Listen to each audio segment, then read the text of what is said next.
નમસ્કાર દર્શક મિત્રો, અવર રાઇટ્સ ન્યૂઝમાં આપનું હાર્દિક સ્વાગત છે।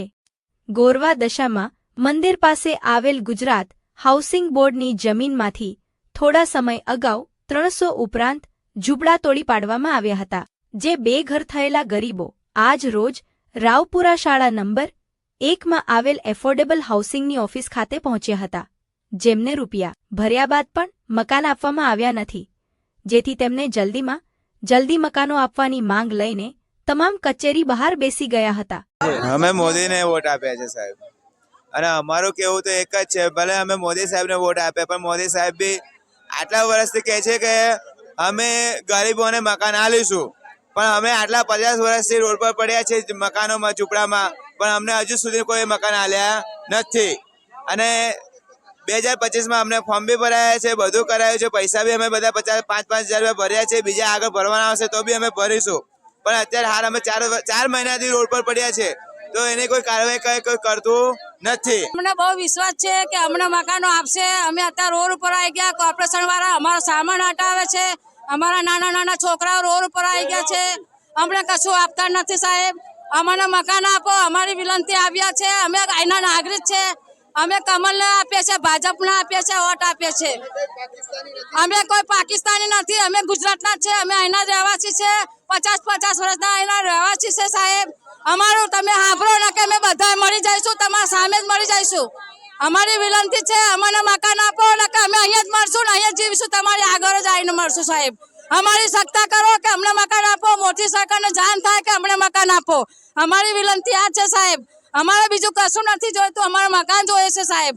અમારા નાના છોકરા રોડ પર અજરતા થઈ ગયા સાહેબ, અમારું આંભળો સાહેબ ને કે અમે અમારો જીવ આપી દઈશું, બીજું કશું નહીં કરીએ સાહેબ। અમે અહીંયા એટલા માટે આજે બોલાવ્યા હતા કે સોમવારે તમે પૈસા ભરજો, એટલે આખી પબ્લિક સયાજીગંજ વિધાનસભાની આવેલી છે મત વિસ્તારના, એટલે આજે એ લોકોને પૈસા લિસ્ટ આજે આપવાનું હતું।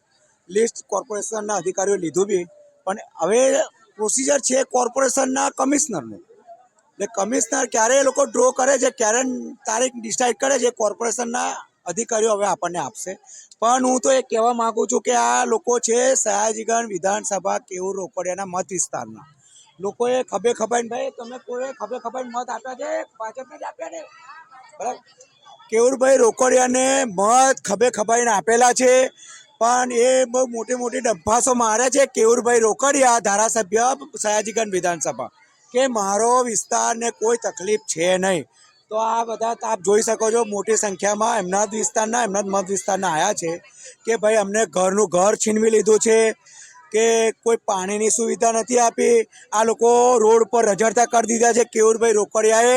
તો આ કેવુરભાઈ રોકડિયાને કહેવા માંગુ છું કે ભાઈ તમે દોડો, કે તમારા મત વિસ્તારના તમે બહુ મોટી ડબ્બાસો મારો છો, તો અત્યારે તમારા જ વિસ્તારના લોકોને સાચવવા નીકળો ના, તમે અધિકારીઓ કે મોટી એસીની ગાડીઓમાં ફરો છો, તો આ તમે આ લોકોને શું કરવા, એ લોકોને મોટી લોલીપોપ આપો છો, પણ તમારી ફરજમાં નથી આવતો કે અમે એક સામાજિક કાર્યકર્તાને આ કામ કરવું પડે, જે કામ તમારે કરવું પડે આ કોર્પોરેટરે કરવું પડે, જ્યારે અમારે સામાજિક કાર્યકર્તાને દોડવું પડે છે।